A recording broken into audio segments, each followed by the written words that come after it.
Hallo, schön, dass ihr heute wieder dabei seid. Ihr seht es jetzt schon vor mir liegen, das Kombi-Instrument von unserem 107er. Ich habe das jetzt schon in seine Einzelteile zerlegt. Wir sehen hier die Geschwindigkeitsanzeige, vor mir das Kombi-Instrument, das Vierfachinstrument mit der Tankanzeige, Öldruck, wirtschaftliches Fahren und die Motortemperatur.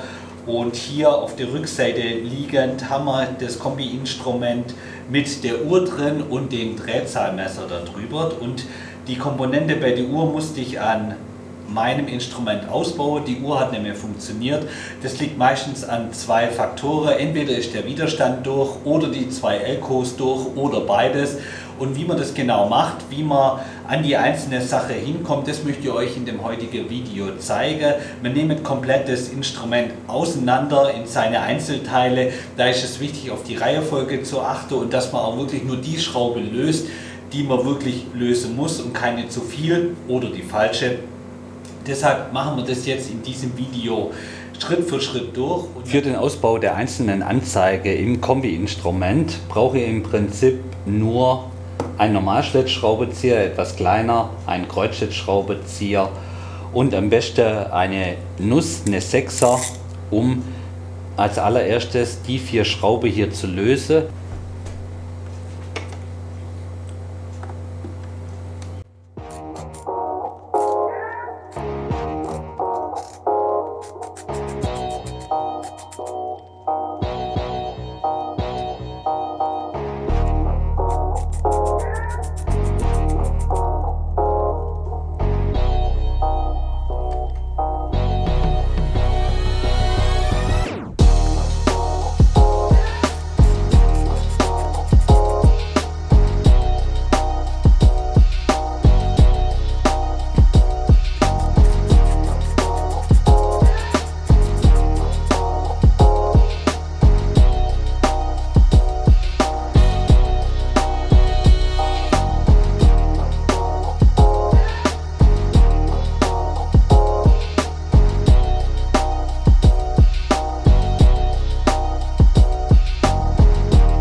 So, jetzt können wir den Bereich von der Uhr und dem Drehzahlmesser abschrauben.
So, im Prinzip haben wir jetzt alle Komponenten draußen. Wir haben hier das Multifunktionsinstrument mit der Tankanzeige, dem Öldruck, das wirtschaftliche Fahren und die Temperatur vom Motor, die Geschwindigkeitsanzeige mit dem Kilometerstand und die Uhr, das Kombi-Instrument mit Uhr und dem Drehzahlmesser. So, wenn wir das Kombi-Instrument soweit zerlegt haben, die 3 Funktionsanzeige dann hier ausgebaut haben, können wir hier dieses Kunststoffgehäuse noch weiter auseinandernehmen, indem wir die 2 Sechskantschraube hier oben noch lösen, damit wir dann die Kunststoffscheibe hier vorne noch rausnehmen können und die Anzeige bzw. die Blenden für die Blinker und Warnzeichen, Kontrollleuchte, dass man das Kunststoff dann auch noch vernünftig reinigen können und auch von der anderen Seite dann an die einzelne Sache vom Kombi-Instrument hinkommen. Dazu lösen wir die Schraube hier.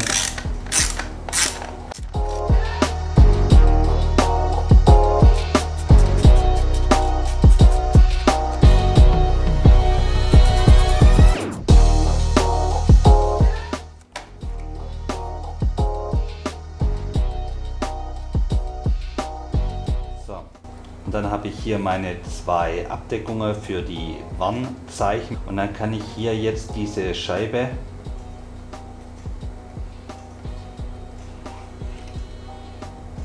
abnehmen und diese hier nur reinigen.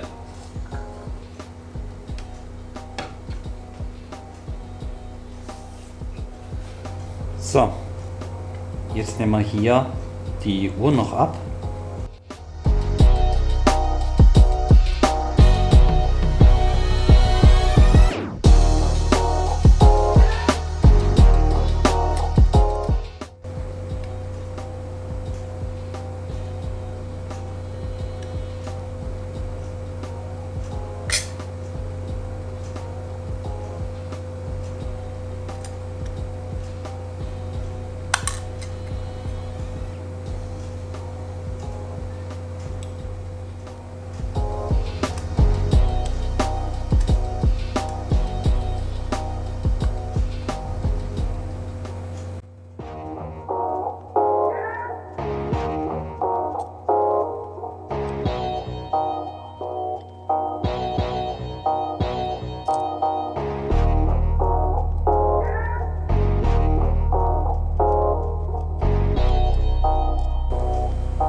Hier sieht man schon das Problem wahrscheinlich, wieso die Uhr nicht mehr funktioniert hat.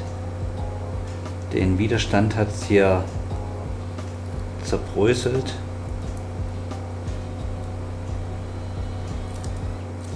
Und den kann ich auch so einfach rausnehmen, der ist schon gar nicht mehr festgelötet hier. So, wir versuchen es jetzt erstmal mit dem neuen Widerstand hier für unsere Uhr. Den neuen Widerstand habe ich jetzt hier von oben schon eingesetzt. Die Füßle gucken unten raus.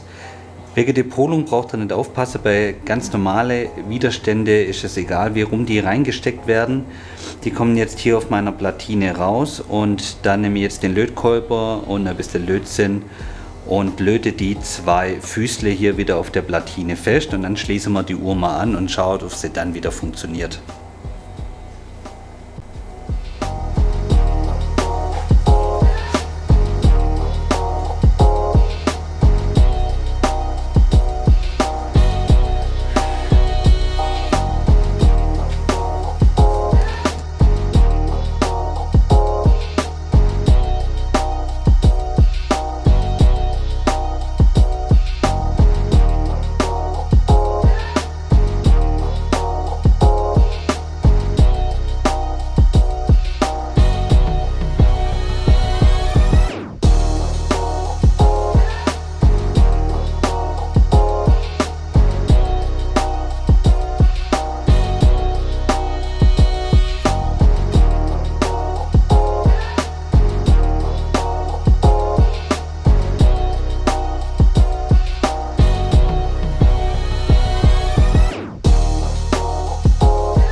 So, jetzt haben wir hier den ersten Elko haben wir draußen. Hier sieht man schon, da ist er leicht bräunlich. Da hat schon mal gekokelt. Ich denke, der ist durch.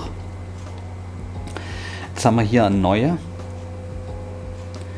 der auch weitaus höhere Temperaturen ab kann. Beim Elko ist es nicht egal, wie er ihn anschließt. Das längere Beinle ist immer Plus, das kürzere Minus.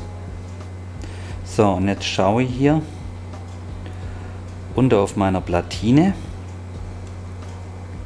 Sehe jetzt, dass hier die Minusbahn ist, die ist auch hier gekennzeichnet und hier dann Plus. Also wenn ich ihn jetzt von oben durchstecke, müsste das längere Beinle außen hin zeigen. Ich lasse ein bisschen Platz von der Platine, einfach wegen der Wärmeentwicklung, dass der nicht ganz beim Löten der Temperatur vom Löte jetzt ausgesetzt ist.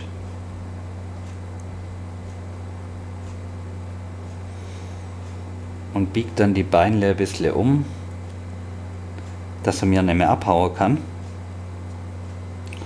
Und löte ihn jetzt hier auf die Platine fest.